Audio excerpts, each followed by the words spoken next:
Bonjour à tous, nous venons de recommencer la Torah à nouveau, nous venons de recommencer le livre Genèse, et voici que cette semaine, nous lisons la paracha de Noé. Bien sûr, l'histoire centrale de la paracha, c'est l'histoire du déluge, mais nous allons nous arrêter aujourd'hui sur un épisode que la Torah nous rappelle en quelques versets, qui s'est passé juste après que le déluge s'est arrêté, une fois que l'arche de Noé s'est posée sur terre et qu'il est sorti avec toute sa famille en remerciant à Dieu avec le fameux sacrifice qu'il a amené pour être reconnaissant du miracle qu'il a survécu ce déluge qui avait noyé un tiers de l'humanité, un tiers du monde, et à partir de lui commencer à tout reconstruire pour que ça se multiplie et fructifie à nouveau. Et d'ailleurs, c'est sur ce verset que nous allons nous arrêter, car la semaine dernière, à Adam, premier être,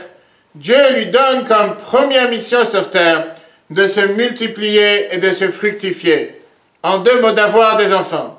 Juste après le déluge, Dieu donne encore une fois ce même devoir à deux reprises à Noé de se fructifier, multiplier, qui veut dire la première mitzvah de la Torah, d'avoir des enfants. Or, dans le monde, il y a ce qui est appelé le planning familial. Certaines personnes diront que les enfants, on les aime quand ils sont petits, mais une fois qu'ils grandissent, c'est le plus grand casse-tête possible. N'en parlons pas des frais. Certains diront qu'avoir un enfant, forcément, il faut avoir des grands moyens. C'est des grandes dépenses. Il faut beaucoup d'énergie, il faut beaucoup de nerfs, ça donne beaucoup de stress. Vient la Torah dans la paracha de cette semaine. Et le tout premier commandement que Dieu donna à l'homme, c'était justement de ne pas penser un instant que les enfants sont le contraire d'une bénédiction, mais bien le contraire. Avoir un enfant, c'est la plus grande bénédiction que Dieu a donnée à l'être humain par le simple fait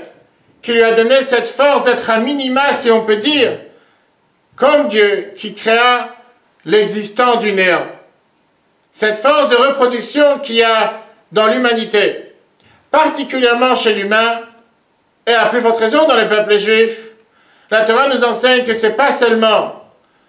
d'avoir un seul enfant qui est un individu dans une famille,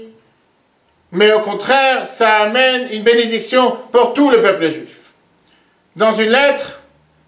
que le Rabbi a écrite en 1951, la lettre 828 dans les grottes Kodesh de Rabbi, que vous pouvez tous regarder, une personne demanda au Rabbi qu'elle vient d'avoir 2 enfants, grâce à Dieu en bonne santé, et que maintenant, suite au conseil de son gynécologue, il serait temps de prendre des contraceptions pour pouvoir s'arrêter. Et elle demande le conseil au Rabbi quoi faire, comment agir. Une merveilleuse lettre dans laquelle le Rabbi lui explique qu'un enfant amène tellement de bénédictions, un enfant amène tellement de richesse, tellement de joie pour la famille, pour l'entourage, pour les amis et pour tout le peuple juif. En 1951, le Rabbi lui fait remarquer, surtout après les souffrances que le peuple juif vient de souffrir, avec un tiers du peuple juif qui a été effacé, qui a été totalement perdu, assassiné par les nazis. Combien encore le devoir est beaucoup plus grand pour chacun d'entre nous, chaque couple marié, de tout faire pour avoir un enfant. Alors, il lui fait remarquer sur le fait qu'on voit que les patriarches, tout au début de la Torah que nous venons de commencer, on voit comment chacun des patriarches fait tout ce qu'il peut pour pouvoir avoir un enfant en priant à Dieu, malgré le fait qu'ils sont tous nés stériles, en commençant par Sarah, après on continue avec Rivka, après on continue avec Rachel, et on voit comment chaque paracha que nous allons continuer les prochaines semaines, on nous rappelle en long et en large comment ils ont tout essayé, tout fait pour pouvoir mériter d'avoir un enfant. Bien sûr, comme le Rabbi mentionne dans la lettre, dans certaines conditions, dans certains cas, quand cela dépend de la santé de la maman, de l'enfant, de la santé tout court, il faudrait se consulter avec un rav pour savoir de quelle manière la Torah donne l'autorisation et la possibilité de prendre ou pas une contraception et laquelle. Mais en règle générale, on doit être convaincu et savoir que les enfants, c'est la plus grande bénédiction que Dieu donne à l'être humain, à l'humanité tout entière et particulièrement pour le peuple juif. Voilà la merveilleuse leçon que nous apprenons de la paracha de cette semaine, avec les premiers commandements que Dieu donne à Adam, et il répète à 2 reprises après le déluge à Noé, va te fructifier et multiplier, afin de faire en sorte de continuer à remplir la terre pour la protéger et la garder. Mais le Rabbi rajoute à ça une connotation importante. La mitzvah de se fructifier et multiplier, avoir des enfants n'est pas seulement matériellement, elle est aussi spirituellement. Le devoir que chaque juif a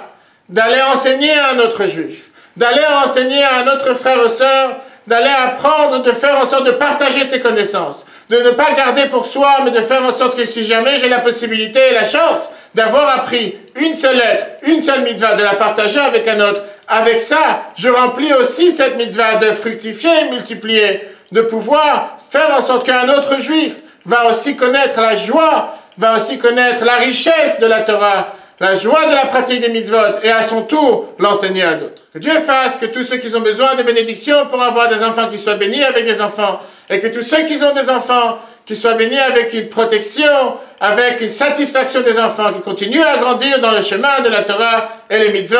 particulièrement avec toutes les bénédictions que nous venons de recevoir avec ce merveilleux mois, le mois de Tishri, qui se termine cette semaine. Très bonne journée à tous et à la semaine prochaine.